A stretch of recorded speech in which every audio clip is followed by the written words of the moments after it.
Hey, que pasa Calexico? Welcome back to the podcast. Like always, before we begin, I want to thank my anchor sponsors. I want to thank Jake and Sergio. Thank you guys for sponsoring the podcast.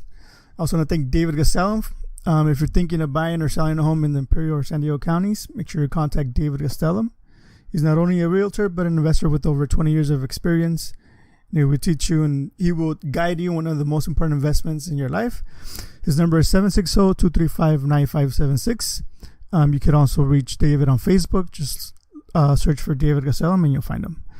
I also want to thank everybody out there in the front lines, our doctors, nurses, our, firefighters, police officers, our truck drivers, our people stocking our supermarkets, the cashiers, everybody out there that, essential workers, to keep us, going and safe and all that. Thank you guys for being out there and exposing yourself to, the situation we're in.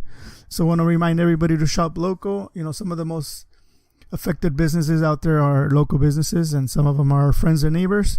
So make sure to support them by, buying at your local supermarkets or, local restaurants. I'm sure that most of them are open for business, just for takeout and delivery. So make sure to contact them for more information. And today's guest is somebody that I've known for, 20 years now. And it's kind of funny because he might be one of the reasons why, I had this bug to talk in front of a microphone or, be on quote unquote radio. Back in, I want to say 2001, I was flipping through the radio station, something that I hardly do nowadays. I don't listen to the radio anymore. But I was flipping through the radio and I ran into the station. It was a Sunday night. I ran to the station playing, some 80s new wave music. Probably something like Morrissey or the Smiths. And I, stopped at 88.7 and started to listen to this radio station. And I found out about, these guys that had this Sunday night radio show that was from 7 p.m. to like midnight. Right. My guest today is my good friend, longtime friend, Mr. Frank Salazar. Thank you for being here. Thank you, Jose. Thank you for having me on your podcast. It's an honor. I've seen many of your podcasts from afar, but I've never been invited. So I'm excited as can be, man. I'm excited as can be on Quarantine Tuesday. So talking about was it KQBO was the station? No, KQBO was the one next to where Applebee's is. We were KUBO. Kubo. Yeah, from Radio Bilingüe, the network. And it was 88.7 FM, still there. It's a public broadcast radio station. It's broadcast out of Fresno, and they get a lot of public funding and sources and grants. But Radio Bilingüe gave us we had a local affiliate, which was 88.7 FM. And my cousin and I, Javier Garcia, otherwise known as Mole Many, we had a 7 to midnight show. And we would play a lot of 80s, 90s, underground, new wave, punk, goth, whatever you want to call it. And that was our first stint at radio. And we were excited to have that for quite a while. And, best thing when you're on radio is getting callers and followers and listeners. Better than Facebook, right? You have your own followers calling you in. And one of them was you. So I guess that's where we started off, and you'd had some good musical taste. I hope you still have. I do. So what we did with Jose, right? We started inviting you over to the show, right? Yeah, that's funny. Yeah. Were you on the air? What would you say, or what would you? I don't know. Just I guess from what I remember, we put you on the air, right? Yeah. I mean, I first started as a caller, and you would put me on the air, and then after a while, I would come down to the radio station. And, just hang out with you guys. And most of the times it was just talking to, whoever was on at the station. We would just, kind of whatever was going on, we would talk back and forth and make fun of each other or whatnot. Yeah. I remember, Carrilla. I remember one time you were like, oh, I'm going to go to the restroom, whatever. And you had me in charge of the board and I remember I put a song. I was like, oh, I'm going to put this song. And I remember, oh, snap, this song has a bad word. Bad this word. Part. So I remember I caught before I went on. I lowered the music and then I put it back on. You were like, "Oh, good job." What song was it? I don't remember. En español o en inglés? Probably in English. Oh. Yeah, I think it was. I don't know. Maybe Sublime. Maybe I don't know. Yeah, something that had a bad word, right? Yeah. Nice. And yeah, I remember. I think one of the first memories I have. I remember we did a prank call on, or it was like a joke. Oh yeah, those are great, right? That but it was. I think. I hope I'm not mistaken this, but I think it was my wife now that we called. But back then she was a friend only. We called her and you were like, "Oh, you gotta act." You guys were in the friend zone. No, but I think like you're like, "Oh, you gotta act like you're my girlfriend," or I can't remember what it was, like a kind of like a joke. But she played along with it. But I remember coming to the station, which was kind of creepy because it was on Evan Hughes. Still there, man. It's like a house, you know? It was like a big house. It was just like a house in the middle of Ayton Road next to a llantera, right? Mm-hmm. Yeah. And behind the llantera is this big antenna, just and it was just a creepy place, and like no one was there. You would just do your show from 7 to 10, and that was it. Yeah, but before our show, remember it was Jardín del Silencio. Do you remember them? No. For all you headbangers out there. Oh, okay, yeah. Was it Dominguez? Dominguez? The teacher at Dual. Yeah. Remember him? Yeah, I still talk to him. Yeah. Him and Ruben, que descanse en paz, would have a Jardín del Silencio. Remember, it was just like, just one from one extreme to the other extreme. Remember, like their music was just like Puya, Pantera. I mean, it was just rage, right? Yeah. And then we'd come up like, "Oh, thank you for listening. We're gonna play some Depeche Mode for all you listeners out there." Yeah, and then we start with the sad emo music. Right, yeah. So that's what Sunday it was, Jardín de Silencio, and then us. Great times, man. Great times. I like. Yeah, I think that kind of helped me out. Like you said, it helped you, but it also helped me out. I think Yeah, having that sense of community. For a while, I remember you had also you guys had moved to downtown El Centro. There was an office. Yeah. And then you had a couple of kids that you would, they were like somebody that you like. It was a group of, I think it was like high school students that had a radio. So what happened with that is it evolved into a grant where we actually had talked about advocacy work. So we, the Sunday night was just fun and games. Just having some good music on a Sunday night. You're 18, you're 20, you're 16.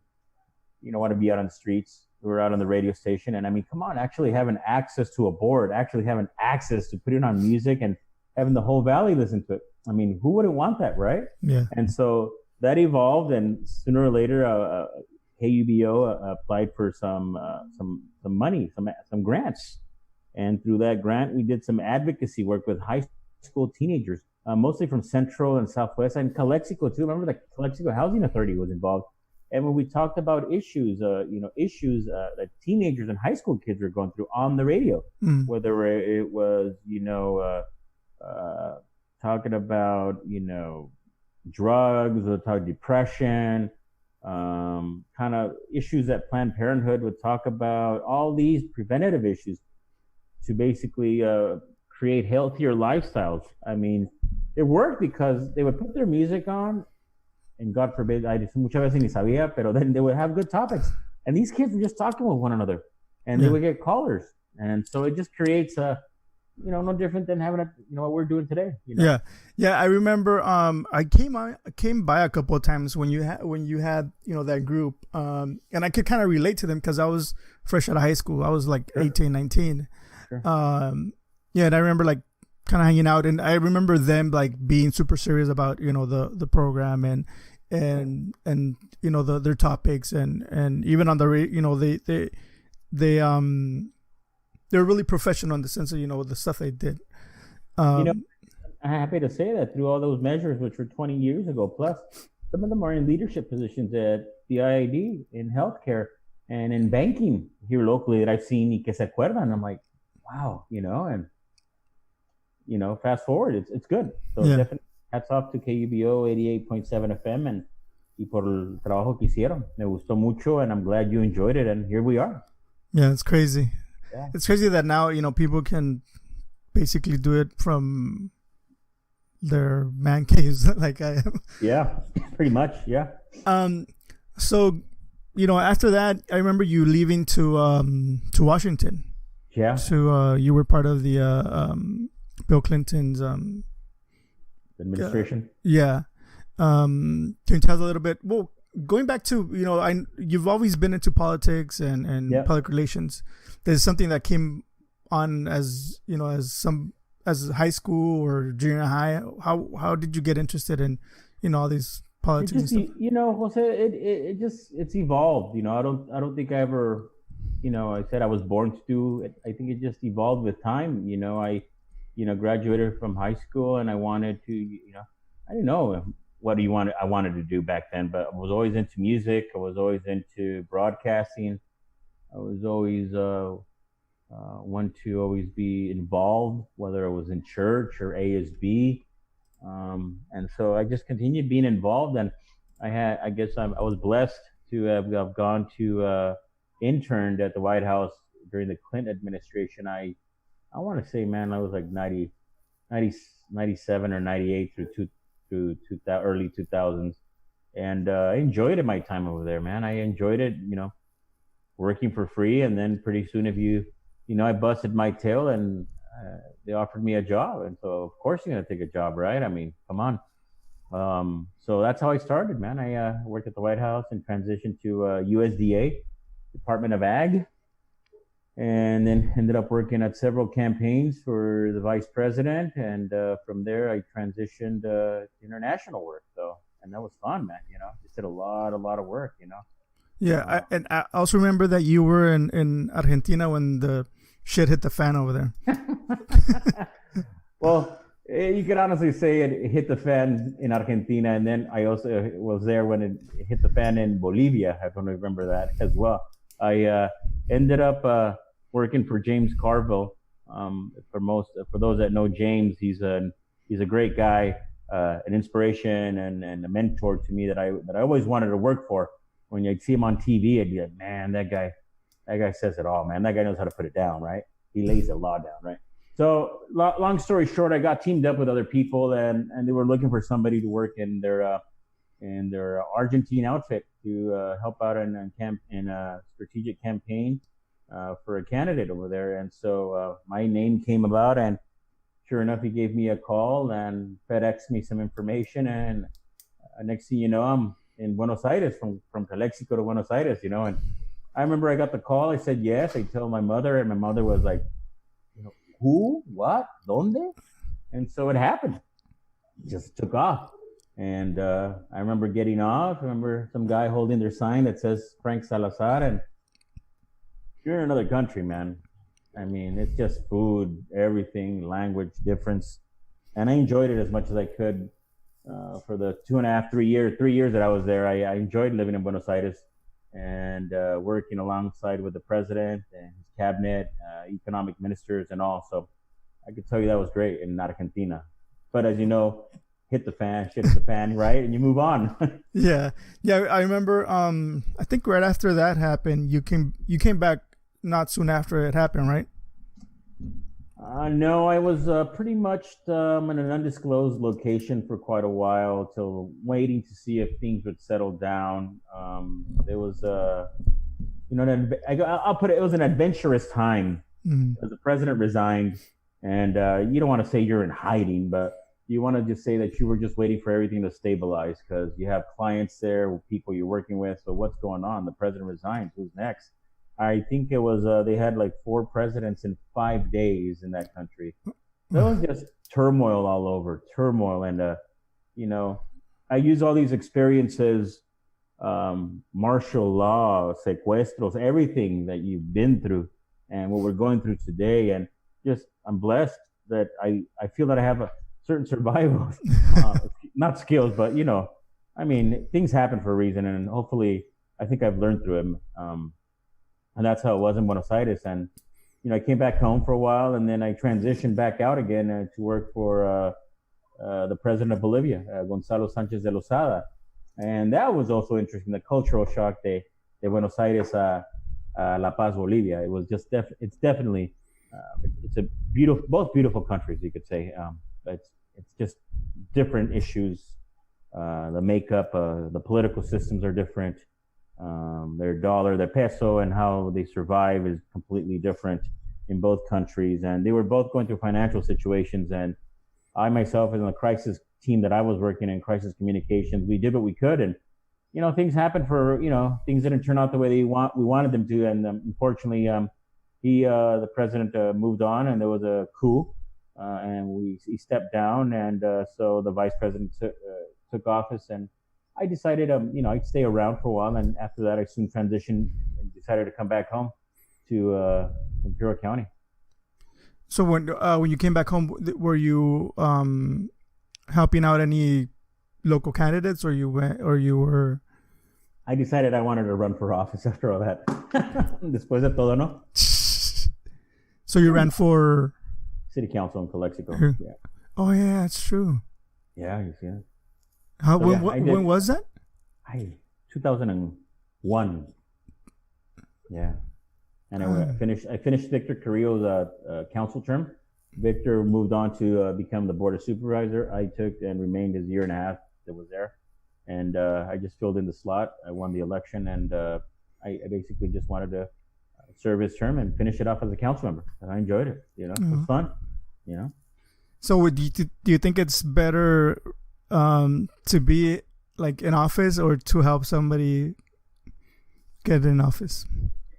Son dos cosas distintas. They're totally different, I've enjoyed most of the time being on the other side, behind. I don't want to say behind the scenes, because there is no behind the scenes. You're there, you don't hide, But I've earned. I think I've earned my stripes running a few contentious campaigns throughout the year, nationwide, international, national, locally, county.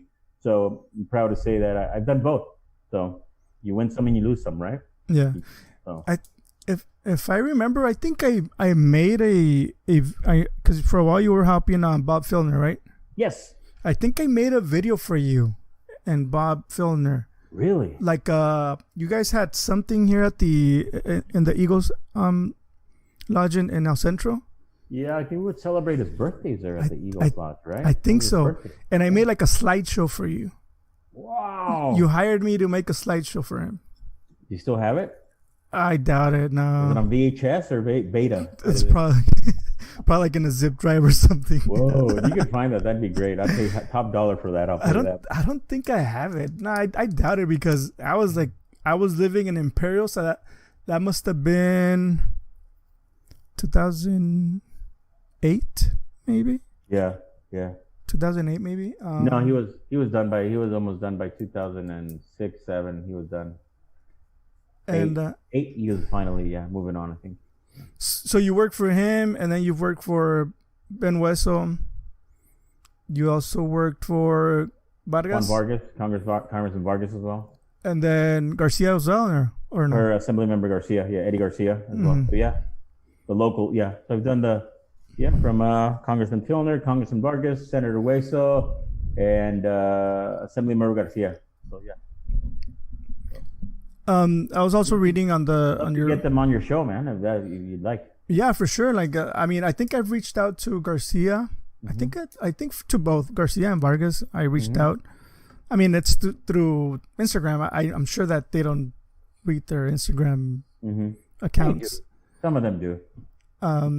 But yeah, I never got. I even talked to what's his Jimenez, the lady that helps out Garcia. Stella. Yes, yeah. I spoke to her and she's like, "Oh yeah, I'll let him know," but I guess I'm not big enough yet for them. You're big, bro. You're big, man. You're Calesia. What more do you want, man? Yeah, I know, huh? Yeah, I think so. Yeah. I mean, I would be more than happy to have him on for sure. Yeah. If you see me moving around like that, don't worry. Just I'm kind of sore. You know what I mean? You've been working out or what? No. Well, going back to you working at the White House and now working with assemblymen and senators. Now you've started your own business, which I mean you've had for a while, but now you're 100% Right. focused on this. Can you tell a little bit about Vencer? Yes, so I Vencer, public affairs and strategy. Vencer, to overcome. Vencer is to win. Vencer is to beat and win. And I decided through all the jobs and employees that I've had, there's always been a focus that's needed, and that's the focus on getting our message, getting the services that people provide to our communities, to Latinos and Latinas. I think there's there's a void when it comes to messaging and broadcast communication, and like in the times that we're living to right now. I think it's important that the message gets out in English and Spanish. I mean, just when the CDC came out, everything was great in English, right? But what about to the Hispanic communities? They're like, oh my God, we got to translate it. It doesn't happen through Google Translate, and just certain things. We got to just our mindsets. I think have to change. For the demands that are out there. And I think it's important that we use effective communication firms. And that's why I decided to launch and work with others and to create Vencer, to overcome. And that doesn't mean that I'm just going to be focused on Hispanic issues, Latino issues. That's basically, I'm going to be focused on all issues. And that's basically to win, to overcome.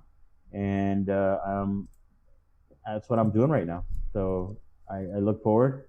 And my website is vencerpas.com. Vencerpas.com. VENCERPES.com. So this is mainly focused to nonprofits or to organizations. This is to businesses. This is to campaigns. Whether it's not all about political candidate campaigns, and I want to run for office and I'm going to help you, but this is, for strategic businesses alliances. This is for advocacy work as well. And so I'm blessed to already start working and have several clients under my belt. And from there, I just want to continue working hard. And, in the past, I've had clients such as, solid waste clients. I've had work with some labor unions as well. And I've done some renewable energy as well. Like the projects when you drive into Ocotillo, Pattern Express.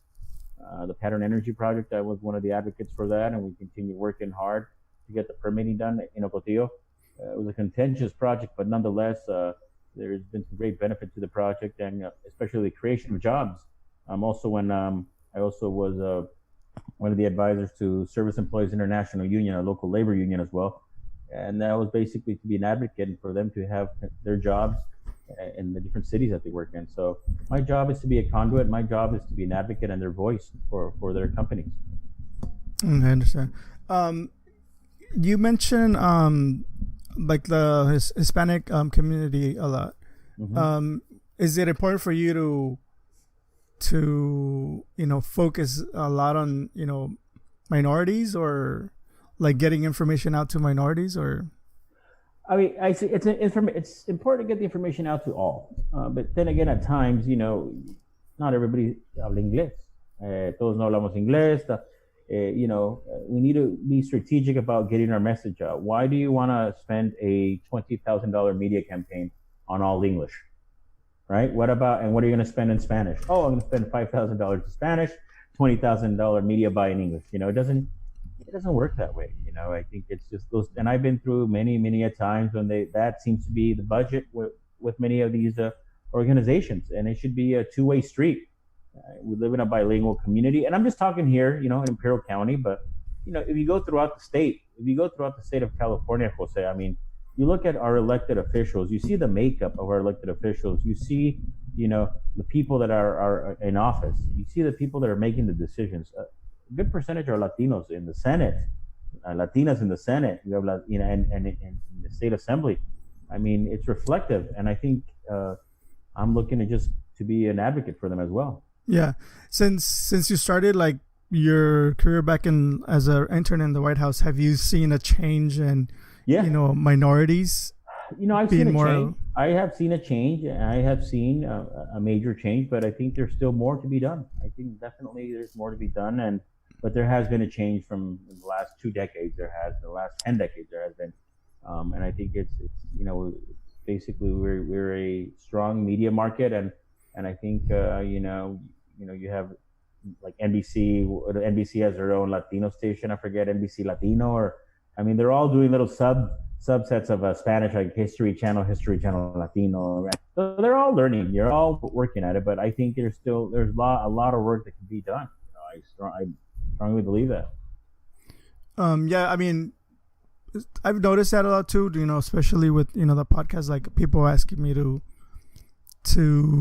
do it in Spanish sometimes, and I try to do it when it's like information. Like I did a census, I interviewed some guys from the census, and I try to do it in bilingual. Can't remember. I've done a couple that are in Spanish, but I mean, for me, I think podcasting still hasn't reached our community. Right. Like even in Mexicali, there's a couple podcasts, but it still hasn't hit that boom, as it is down here. Right. No, pues con tiempo yo creo que se puede hacer. Es just, aquí tenemos que tener paciencia y a la misma vez digo hablar de los temas que son más reflejantes a la comunidad. Mm-hmm. That's how I see it, Yeah, me too. Yo también. But sometimes I don't like in Spanish because I'm pocho. Sometimes my Spanish like. Todos somos. No te preocupes. Todos somos. No one is perfect, Jose. No one is perfect. Right? Yeah, true. Anything that you would like to that I didn't touch upon that you would like to talk about? No, just, I mean, it's great. It's great that you're having this medium, this communication out there. And I think it's important that you continue having people out in the community. I mean, I know you probably have different messages out there that you're talking about. I saw some of your sponsors. That's great that you have sponsors. David Gastelum, would that be class of 91? Yeah. David Gastelum? Yep. Okay. He was a great doubles player. I mean, David has a great doubles player. And, but you know what, if I have the mic, right? So I could basically say that he was great in doubles. Not that great in singles. He's probably going to come back and say, se Gambi. I admit I was a maleta, pero great doubles player, and he knows it too, but not singles. He used to have a great car, David Gastelum. Did you ever see his car that he had? No. He still has really good. You still have that yellow cabriolet? No. Do you know what that is, Jose? Cabriolet? Is it a convertible? Like yeah. Yeah. I remember. I think one of my sister's friends had one too. A yellow cabriolet. Yeah, it's kind of isn't it like a hatch, like a little. It's like a rabbit. It's like a rabbit. Like a rabbit. Oh man, David had that car, and we were like, man. Yeah, I mean, David's a really hard worker. I'm not, What's just he saying doing it. He's a teacher at the high school. Oh, good, excellent. And you mentioned tennis. He's still a tennis coach. Oh, wow. So, I mean, right now he's not at the tennis courts, but, when tennis season's on, yeah, like you always see him out there. So even if you drive by, is it Birch? You see his car out there. He has his business logo on this car, so you'll know which one it is. Yeah. It's not the yellow cabriolet anymore, right?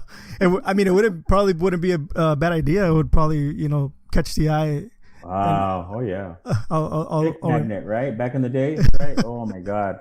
The play. But yeah, he's still, a teacher at the high school. He's the tennis coach. He just recently moved to the high school. He was at the 9th grade for a long time. Good. But yeah, we're still, good friends. We talk every so often. He's and then the other a lot of great tennis players came out during the 90s, like, such as David, yours truly, Carlos Gonzalez, right? Superintendent. Who could forget that? Chopper, right? Yeah. Chopper. Yeah. Oh my God. Yeah. Chopper, because he used to chop his backhands. Oh, that's why that's his nickname?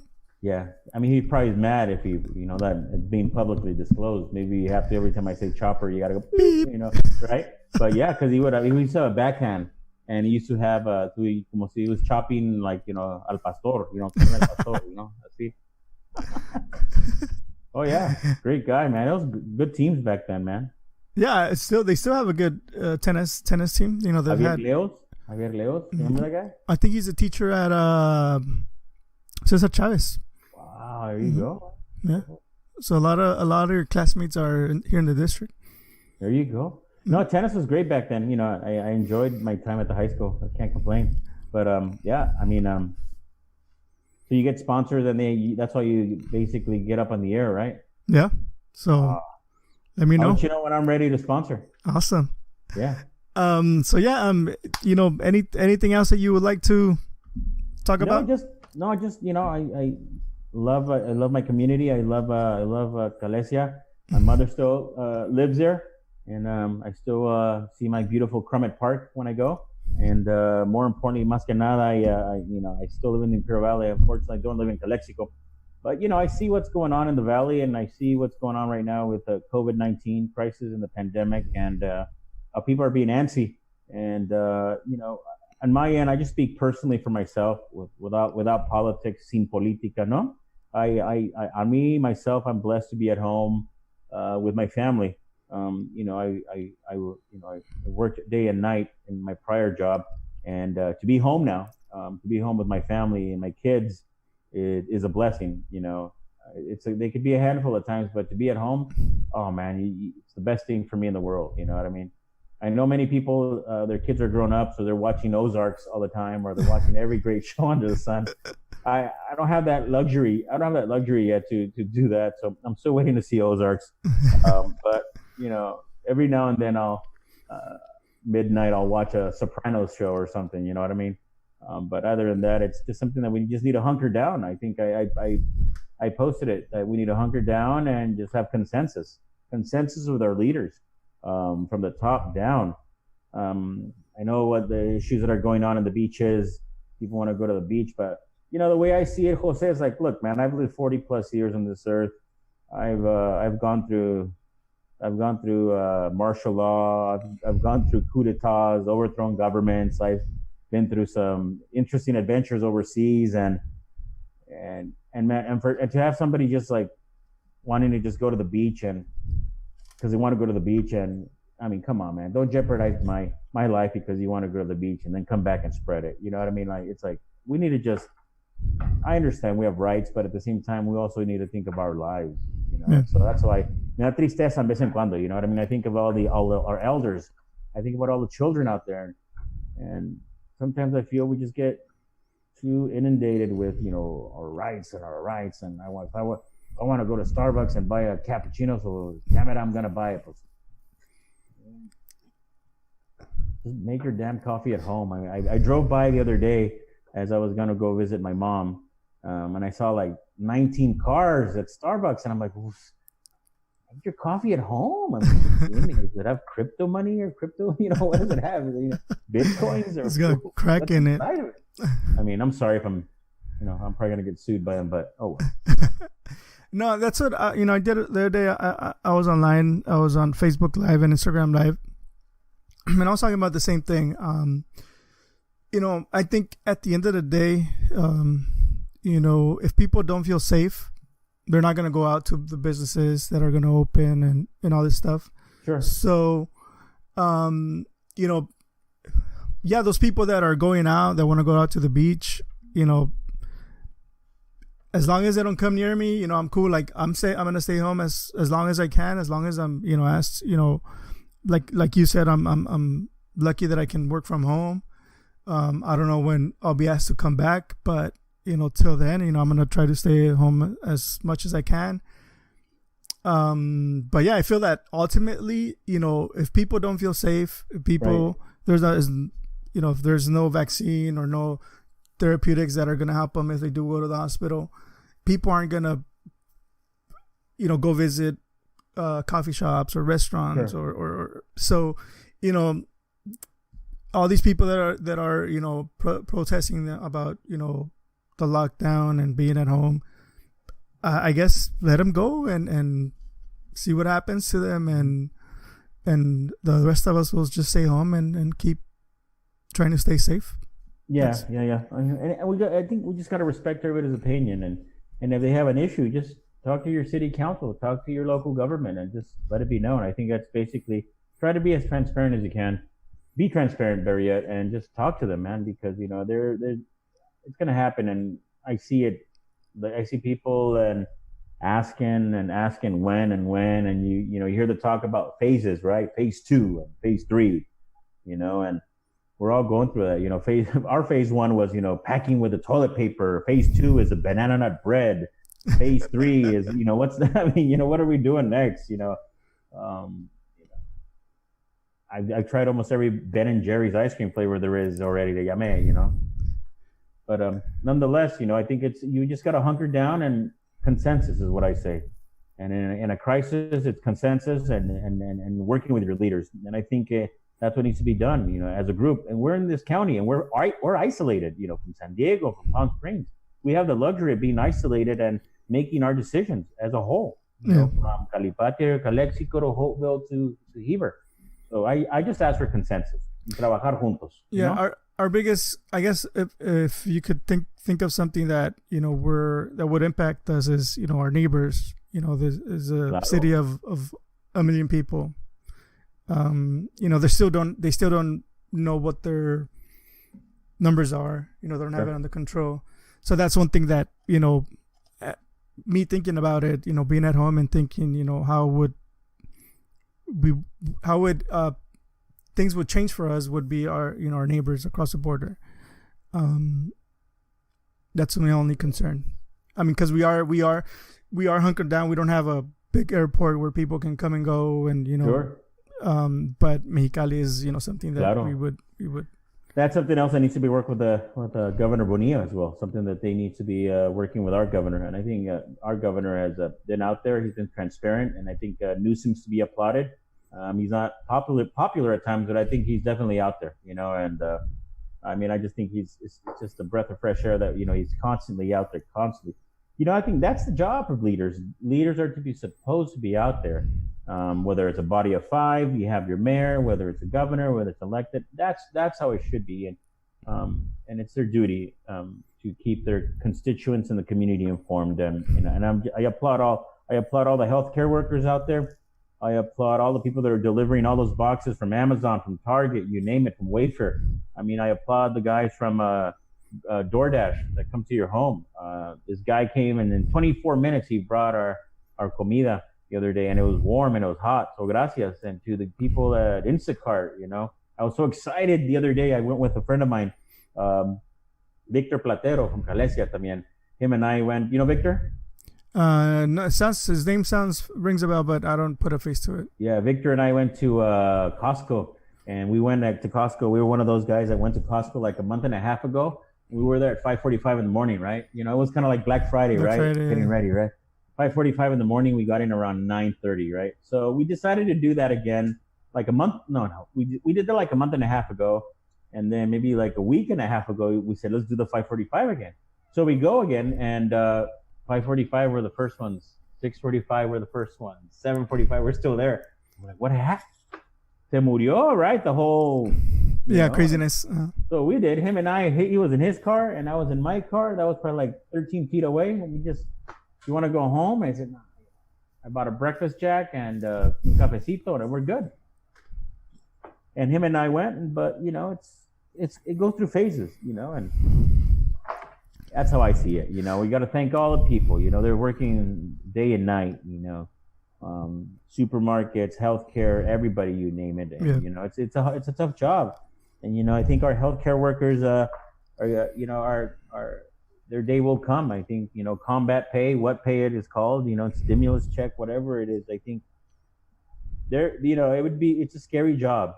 I've been there, in my job when prior to, starting working here, I worked in the healthcare industry, and I would see these nurses, we didn't know what was coming. We didn't know what was lying ahead, this silent enemy. And, whether you had 1 mask or 2 masks and had gloves, you look at them funny, and it's the standard now.